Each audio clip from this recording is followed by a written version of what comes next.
As عورتیں اپنی پوری شخصیت میں زینت کے طور پہ ہماری فطرت میں ڈالی گئی ہیں.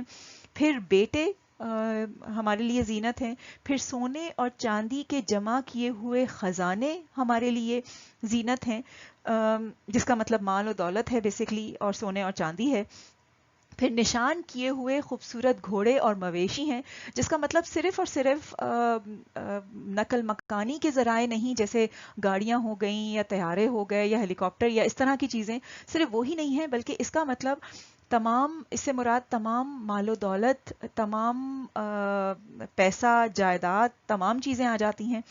پھر کھیتی سے مراد صرف اور صرف پراپرٹی کی نہیں ہے، صرف زمین اور جائیداد کی نہیں ہے، بلکہ تمام مال و دولت کے ریفرنس میں ہے. تو بیسکلی اگر ہم اس آیت کو دیکھیں تو یہ آیت جو 5 یا 6 اقسام بتا رہی ہے، یہ تمام وہ چیزیں ہیں جو زینت کے طور پہ اللہ تعالیٰ نے ہماری فطرت میں ڈال دیے ہیں، کہ عورتیں زینت ہیں، بیٹے زینت ہیں، سونے اور چاندی کے جمع کیے ہوئے خزانے زینت ہیں، پھر مال، دولت، نقل مکانی کے جتنے ذرائع ہیں وہ، پھر جائیداد، زمین، ہماری جتنی انٹائٹلمنٹس ہیں وہ ساری کی ساری، یہ تمام چیزیں ہمارے لیے زینت بنائی ہیں اللہ تعالیٰ.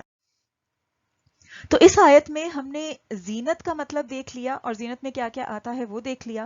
پھر جو دوسرا لفظ ہے وہ، اس کا مطلب وہ ہے طیبات. طیبات کا جو روٹ ورڈ ہے وہ ہے طیب.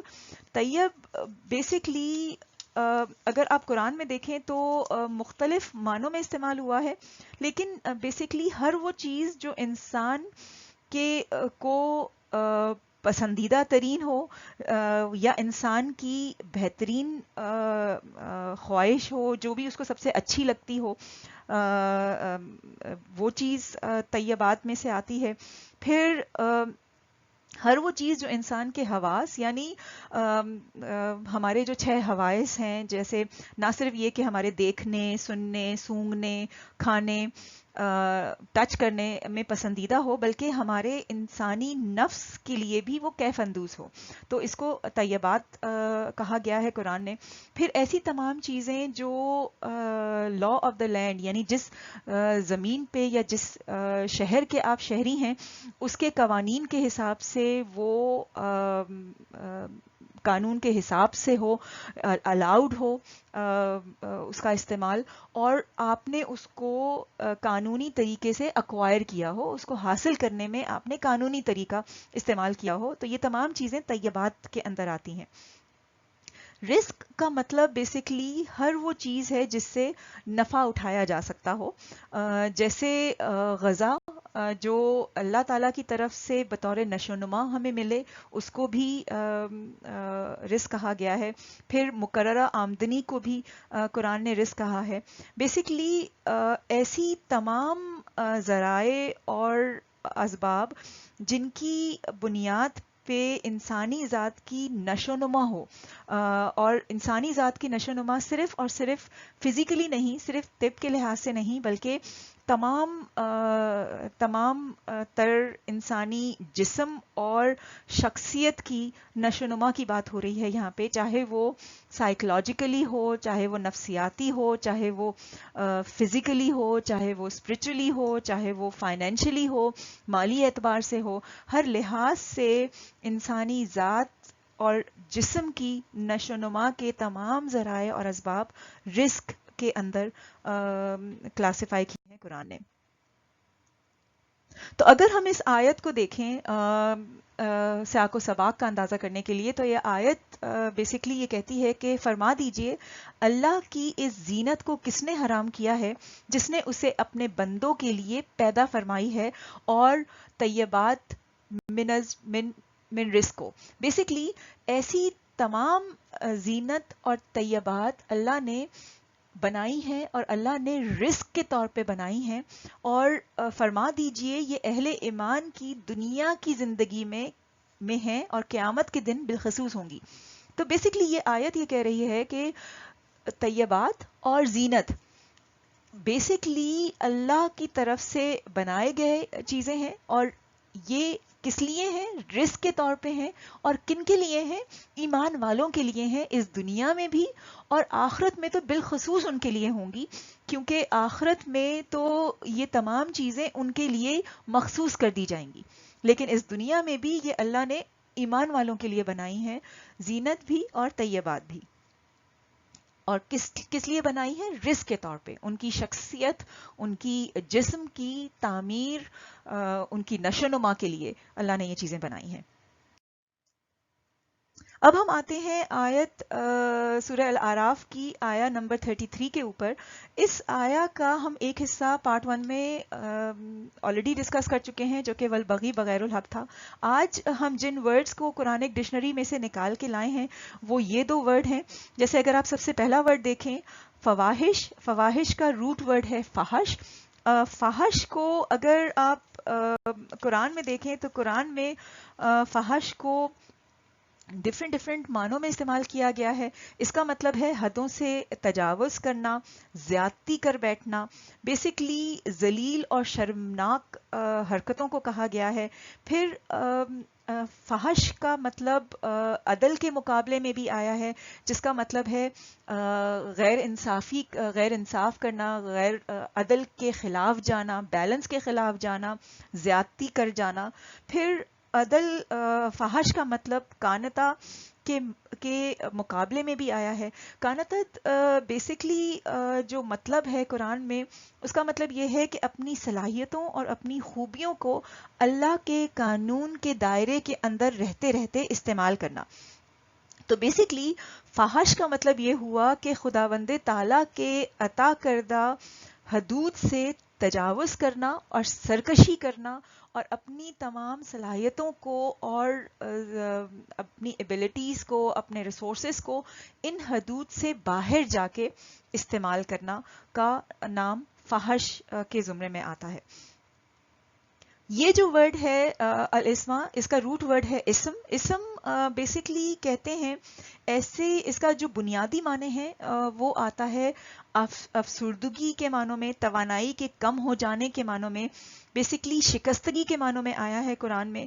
بیسکلی اس کا مطلب ایسے تمام اعمال ہیں جن سے انسانی ذات کی جتنی بھی خصوصیات ہیں وہ تباہ و برباد ہوں، یا انسانی ذات میں درد و تکلیف کا باعث بنے، یا تباہی اور بربادی واقعہ ہوں جن کی وجہ سے ان کو اسم کہا گیا ہے قرآن نے. پھر ایسی مال و دولت جس کا جو آپ کو بغیر کسی محنت کیے ہوئے حاصل ہو جائے، اس کو بھی اسم کہا ہے، اس کو بھی جرم کے معنوں میں استعمال کیا ہے اللہ نے. ایسی تمام مال و دولت، ایسی تمام آسائش، ایسی تمام جائیداد جو آپ کو بغیر کسی محنت کیے ہوئے، بغیر کسی محنت سے حاصل ہو جائے، وہ اللہ نے جرم کے معنوں میں، اسم کے معنوں میں قرآن میں استعمال کیا ہے اس کا مطلب.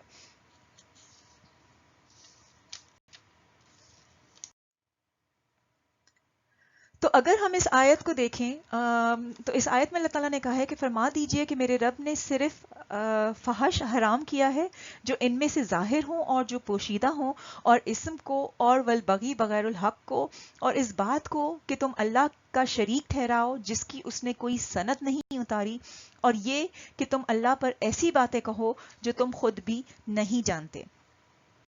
تو اگر ہم اس آیت کو ڈیٹیل میں ڈسکس کریں تو سب سے پہلے اگر ہم دیکھیں تو اللہ نے فحش تمام ایسے شرمناک اور تمام ایسے شرمناک اور ناپسندیدہ کام منع کیے ہیں جو چاہے وہ ظاہر میں ہوں چاہے چھپے میں ہوں، جن میں آپ اللہ تعالیٰ کے بنائے ہوئے قوانین خداوندی کے دائرہ اختیار سے باہر جا کے آپ اپنی صلاحیتوں کا استعمال کر رہے ہیں. اس کی مثال میں اس طرح سے دے سکتی ہوں کہ مثال کے طور پہ آپ مثال کے طور پہ کسی کو اللہ تعالیٰ نے بہت خوبصورت آواز سے نوازا ہے، اور اگر وہ اس آواز کا استعمال کوئی فحش گانے گا کے کر رہا ہے، یا کوئی غیر مناسب گانے گا رہا ہے، تو بیسکلی وہ فحش کے کاموں میں ملوث ہو رہا ہے. یا دوسری مثال اس کی یہ بھی ہو سکتی ہے کہ اللہ نے کسی کو بہت اچھی عقل دی ہے، بہت ذہین ہے کوئی، لیکن وہ اپنی ذہانت کا استعمال ڈاکہ ڈالنے میں کرتا ہے، یا کوئی ایسے کام کرتا ہے جو کہ امورل یا ناپسندیدہ حدود میں جا رہے ہوں، یا اللہ کے قوانین کی حدود سے باہر نکل کے وہ اپنی ان صلاحیتوں کو استعمال کر رہا ہو، تو بیسکلی وہ فحش کے زمرے میں آتا ہے. کسی کے ساتھ زیادتی کرنا، کسی کے ساتھ ظلم کرنا بھی فحش کے معنوں میں استعمال ہوا ہے قرآن میں. پھر زنا کے کا مرتکب ہونا، وہ بھی فحش کے معنوں میں اللہ نے استعمال کیا ہے. تو یہ تمام کام حرام کی مد میں اللہ تعالیٰ نے ڈالے ہیں. پھر دوسرا، اگر ایسے تمام جرائم جن سے انسانی صلاحیتوں تباہ اور برباد ہو رہی ہوں، یا جن سے درد اور تکلیف کا باعث بن رہی ہوں، وہ تمام جرائم کو اللہ تعالیٰ نے حرام قرار دیا ہے. اس کی مثال میں اس طرح سے بھی دے سکتی ہوں کہ کوئی شخص منشیات لے کے کونے پہ پڑا رہے، تو وہ ہو سکتا ہے کسی اور کو نقصان نہ پہنچا رہا ہو، لیکن اس کی خود کی جتنی بھی صلاحیتیں ہیں وہ تباہ و برباد ہو رہی ہیں. تو اسی لیے اس شخص کا یہ اقدام بیسکلی اسم کے زمرے میں آتا ہے، جرم کے زمرے میں آتا ہے ایز پر قرآن. اسی طرح سے خودکشی کرنا، یا کوئی ایسا کام کرنا جس سے آپ اپنی ذات کو نقصان پہنچا رہے ہوں، وہ بھی جرم کے زمرے میں آتا ہے. یا کسی اور ذات کو نقصان پہنچا رہے ہوں، یا کسی کے خلاف بھی کوئی ایسا کام کر رہے ہوں جس سے انسانی صلاحیتیں تباہ ہو رہی ہوں، یا درد و تکلیف کا آپ باعث بن رہے ہوں، تو وہ بھی آتا ہے. پلس اس طرح کی تمام دولت جو بغیر کسی محنت کیے ہوئے آپ حاصل کر رہے ہوں، تو وہ بھی جرم کے زمرے میں آتا ہے اور وہ حرام قرار دیا ہے. جیسے اگر کوئی جوا کھیل رہا ہے تو اس سے حاصل کی ہوئی دولت اور مال حرام ہے، کیونکہ آپ نے اس کے لیے کوئی محنت نہیں کی، کوئی مشقت نہیں کی، تو بیسکلی وہ اللہ نے حرام قرار دیا ہے. پھر اللہ کے ساتھ کسی کو شرک ٹھہرانا جس کی اللہ نے کوئی سنت نازل نہیں کی ہو، حرام ہے. شرک کرنا اگر آپ بظاہر کے طور پہ دیکھیں تو بہت ظاہر سی بات ہے، ہر مسلمان کو یہ پتہ ہے. لیکن اگر میں اس کو اس طرح سے ایکسپلین کروں کہ قرآن میں ایک بہت واضح آیت آئی ہے کہ زیادہ تر لوگ، اکثر کا لفظ استعمال کیا ہے اس آیت میں، کہ اکثر لوگ اللہ پہ ایمان لاتے ہیں مگر ساتھ میں وہ کسی اور کو اللہ کے ساتھ شرک قرار دے دیتے ہیں. تو بیسکلی اس کا مطلب یہ ہے کہ اکثر لوگ اللہ پہ تو ایمان لاتے ہیں، لیکن ساتھ میں دانستہ طور پہ بغیر ریئلائز کیے ہوئے اللہ کے ساتھ کسی اور کو شرک قرار دے دیتے ہیں، اللہ کے ساتھ کسی اور کو کھڑا کر دیتے ہیں. اور اس کے لیے میں سورہ فاتحہ جو ہم ہر نماز میں پڑھتے ہیں دن میں 50 مرتبہ، اور اس سورہ فاتحہ میں ہم اللہ تعالیٰ سے بیسکلی ایک دعا کر رہے ہوتے ہیں، ایک کمٹمنٹ کر رہے ہوتے ہیں. اور وہ کمٹمنٹ کیا ہوتی ہے کہ تمام حمد اللہ کے لیے ہے جو تمام جہانوں کا رب ہے، ہم جو رحمان ہے اور رحیم ہے اور مالک یوم الدین ہے، ہم تیری ہی عبادت کرتے ہیں اور تجھ سے ہی مدد مانگتے ہیں. تو اگر ہم یہ چیز صرف زبان سے بول رہے ہیں لیکن ہمارے پوری بینگ کے اندر ہم اپنی ذات میں، اپنے بیہیویئر میں، اپنے بلیف میں اس بات کو نہیں لے کے آ رہے ہیں، تو ہم بیسکلی شرک کے مرتکب ہو رہے ہیں. اور اس کی مثال میں اس طرح سے بھی دے سکتی ہوں کہ بہت مرتبہ ہم نے دیکھا ہے کہ لوگ مزاروں پہ جاتے ہیں، چادر چڑھاتے ہیں اور مزار پہ کھڑے ہو کے دعائیں مانگ رہے ہوتے ہیں. تو بیسیکلی وہ کیا کر رہے ہوتے ہیں؟ وہ اللہ کے علاوہ کسی اور سے دعا مانگ رہے ہوتے ہیں اور شرک کے مرتکب ہوتے ہیں. اسی طرح سے اگر ہم نماز میں یہ کہتے ہیں کہ ہم تجھ سے ہی مدد مانگتے ہیں، اگر ہم اللہ کے علاوہ کسی اور کے اوپر رلائے کرتے ہیں یا کسی اور سے مدد مانگتے ہیں، تو ہم بیسیکلی شرک کے مرتکب ہوتے ہیں اور اللہ تعالیٰ نے یہ حرام قرار دیا ہے. پھر اللہ کے نام سے کوئی چیز منسوب کرنا جس کی ہمارے پاس کوئی علم نہ ہو، اللہ نے حرام قرار دیا ہے. اگین ہمیں یہ بہت ایک چھوٹی سی بات لگتی ہے، لیکن یہ بہت بڑی بات ہے. اور کتنی مرتبہ ہوتا یہ ہے کہ واٹس ایپ پہ یا فیس بک پہ ہم کوئی پوسٹ ہمیں اچھی لگتی ہے، ہم اسی کو آگے لگا دیتے ہیں یا آگے فارورڈ کر دیتے ہیں بغیر اس کو انویسٹیگیٹ کیے ہوئے.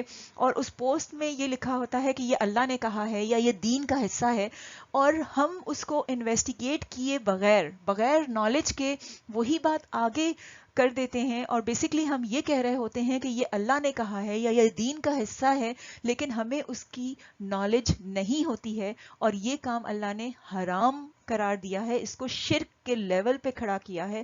اس حد تک ناپسندیدہ کام ہے یہ کہ بغیر جانے بوجھے، بغیر علم رکھے ہوئے ہم کوئی بھی چیز دین سے منسوب کرنا یا یہ کہنا کہ یہ اللہ نے کہا ہے، یا یہ کہنا کہ اللہ اس بات سے ناراض ہوتا ہے یا اس بات سے خوش ہوتا ہے جس کی ہمیں نالج نہیں ہو، یہ حرام ہے.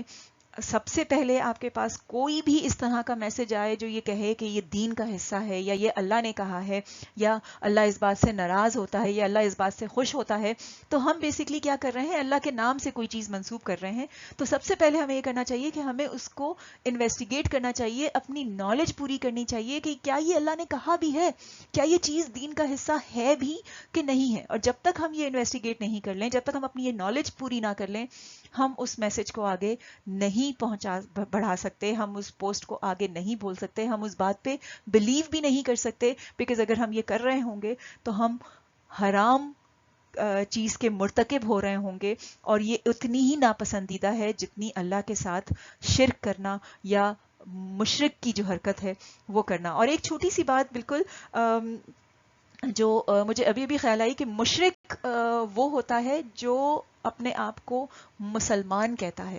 ایک کافر جو ہے، جو دائرہ اسلام کے اندر آیا ہی نہیں، وہ اپنے آپ کو مشرک نہیں کہہ سکتا، کیونکہ وہ تو اللہ کے اوپر ایمان لایا ہی نہیں نا. جب کوئی اللہ کے اوپر ایمان لایا ہے، جو اہل کتاب کے لوگ ہیں وہی شرک میں مبتلا ہو سکتے ہیں. اسی لیے ہمیں اپنے آپ کو ہر وقت گارڈ کرنا ہوگا کہ ہم صرف زبان سے تو کہتے ہیں کہ اللہ ایک ہے، اللہ بے نیاز ہے، کیا ہم اپنے پورے اسپرٹ میں اس چیز کو مان بھی رہے ہیں؟ ہمارے بیہیویئر میں، ہمارے بلیف میں کیا ہم اللہ کی ہی عبادت کرتے ہیں اور اسی سے رجوع کرتے ہیں اور اسی سے مدد مانگتے ہیں، یا ایسا نہیں ہے؟ اور پھر ہم نے جو پارٹ 1 میں ڈسکس کیا تھا، اسی آیت کا ایک حصہ تھا کہ والبغی بغیر الحق کا جو مطلب تھا وہ یہ تھا کہ حدوں سے تجاوز کر جانا، حدوں کو پار کر جانا. اور یہ وہ والی حدیں ہیں جو اللہ کے دین کے نام سے وہ قوانین خداوندی ہیں جو آزادی اور پابندی کی حدود متعین کرتے ہیں. پھر بغاوت کرنا، جس ملک کے جس قوانین کے ہم ماتحت ہیں ان قوانین کے خلاف جانا، ان کے خلاف بغاوت کرنا حرام ہے. پھر کسی کے ساتھ زور زبردستی کرنا، زیادتی کرنا، ظلم کرنا، بیسیکلی حسد کے جذبات میں آ کے کسی کے خلاف جانا اللہ نے حرام قرار دیا ہے.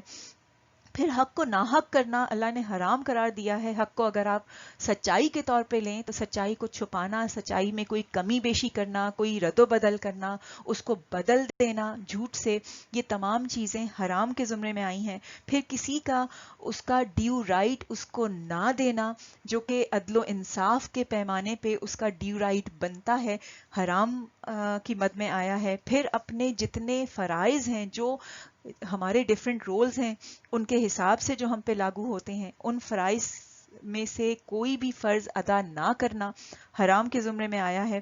پھر حق کو اگر آپ باطل کے خلاف دیکھیں تو حق کو کی راہ میں رکاوٹ ڈالنا، اس کو سپورٹ نہیں کرنا، اس کی مدد نہ کرنا یا اس کے خلاف جانا، ایسی تمام قوتوں کے خلاف جو حق ہیں اللہ نے حرام قرار دیا۔ تو آج ہم نے بیسکلی یہ دیکھا کہ کسی بھی آیت کا سیاق و سباق جاننا کس حد تک ضروری ہے، اور اس کو دیکھنے کے لیے ہم نے صرف ایک آیت کو آج ڈسکس کیا، جو کہ سورہ الاعراف کی آیت نمبر 32 ہے۔ ایک آیت، پہلے والی آیت کو ہم نے دیکھا، اور اس آیت سے ہم نے یہ دیکھا کہ زینت اور طیبات قرآن کے حساب سے کیا معنی ہیں اس کے۔ زینت تمام وہ چیزیں ہیں جو ہم کو خوشنما اور خوشگوار لگتی ہیں، نہ صرف یہ کہ ہمارے تمام حصوں کے حساب سے جو ہمارے حص ہیں، چاہے دیکھنے کے ہوں، چاہے سونگنے کے ہوں، چاہے کھانے کے ہوں، بلکہ ہماری نفس کو جو خوشنما اور خوشگوار لگتی ہیں۔ یہ تمام زینت کی چیزیں وہ ہیں جو اللہ نے قرآن میں بتائی ہیں، جو کہ 5 ہیں، جن میں عورتیں ہیں، بچے ہیں، بیٹے ہیں بیسکلی، پھر سونے اور چاندی کے خزانے ہیں، پھر گھوڑے اور مویشی کی بات ہوئی، جس کا مطلب مال و دولت، طاقت کے ریفرنس میں اللہ نے بتایا ہے، مراد یہی ہے۔ پھر کھیتی کی بات ہوئی، جس کا مطلب جائیداد ہے، پراپرٹی ہے، زمین ہے۔ تو بیسکلی یہ تمام چیزیں وہ ہیں جو زینت کے زمرے میں اللہ نے بتائی ہیں اور ہماری فطرت کا حصہ ہیں۔ طیبات سے مراد وہ تمام چیزیں ہیں جو ہم کو پسندیدہ ہیں، جو ہمارے لیے بہترین ہیں، جو ہمیں اچھی لگتی ہیں، اور وہ جو ہماری فطرت کے حساب سے ہمیں خوشگوار معلوم ہوتی ہیں۔ اور طیبات میں وہ تمام چیزیں بھی آ جاتی ہیں جو قانون کے حساب سے صحیح ہیں اور قانونی طریقے کے حساب سے ہم نے ان کو حاصل کیا ہو، وہ تمام طیبات ہیں۔ ہم نے اس آیت میں یہ دیکھا کہ یہ طیبات اور زینت اللہ نے رزق کے طور پہ بنائی ہیں، اور رزق کا مطلب وہ تمام سامان و اسباب ہیں جو ہماری ذات اور ہماری شخصیت کی نشو و نما کے لیے اللہ تعالیٰ نے بنائی ہیں، اور جن سے ہماری نشو و نما اور تربیت ہوتی ہے۔ اور طیبات اور زینت رزق کے طور پہ اللہ تعالیٰ نے ہمارے لیے بنائی ہیں اور ہماری فطرت میں ڈالی ہیں۔ اور قرآن میں یہ ہے کہ یہ ایمان والوں کے لیے ہیں، نہ صرف یہ کہ اس دنیا میں ہیں ایمان والوں کے لیے، بلکہ آخرت میں تو صرف اور صرف ایمان والوں کے لیے ہیں، ایکسکلوزیولی ہیں، ان کے لیے مخصوص ان کے لیے کر دی جائیں گی۔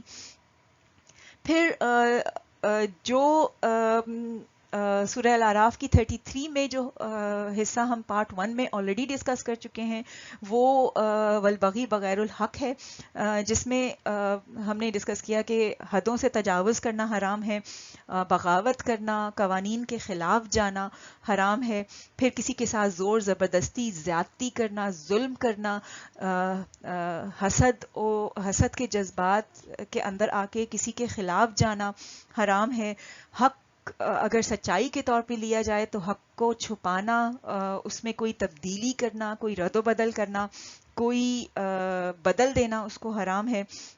پھر کسی کا ڈیو رائٹ جو اس پہ بنتا ہے عدل و انصاف کے پیمانے کے حساب سے، وہ اس کو نہ دینا حرام ہے۔ پھر اپنے جتنے فرائض ہیں، جتنے بھی ہمارے رولز ہیں، ان کو نہ پورا کرنا حرام ہے۔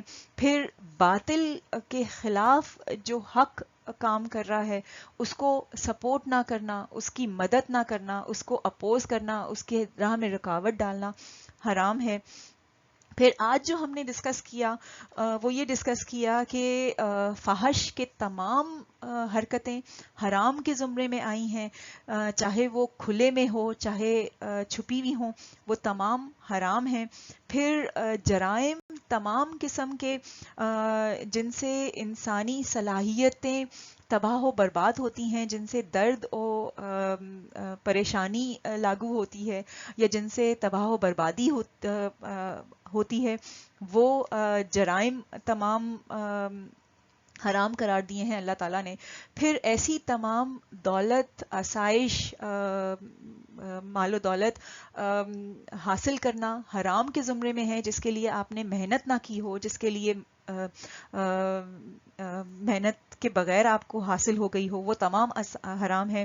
پھر اللہ کے ساتھ شرک کرنا حرام قرار دیا ہے، یا اللہ کے ساتھ کوئی بھی چیز منسوب کرنا، اللہ کے دین کے ساتھ یا اللہ کے ساتھ کسی بھی چیز کو منسوب کرنا جس کی آپ کو نالج نہ ہو، جس کا آپ کو علم نہ ہو، حرام کے زمرے میں آیا ہے. تو آج ہم نے ایک آیت کو پورا کمپلیٹ کیا جو کہ سورہ الاعراف کی آیا نمبر 33 تھی. اگلی دو آیتیں ہم اگلے ویڈیو میں ڈسکس کریں گے، اور وہ آیت ہے سورہ نمبر یا چیپٹر نمبر 16 کی آیا نمبر 90، یا سورہ نمبر اور چیپٹر نمبر 6 کی آیا نمبر 151. بہت بہت شکریہ اس ویڈیو کو سننے کا. اگلی ویڈیو تک کے لیے اپنا خیال رکھیے گا. جزاک اللہ خیر. اللہ حافظ.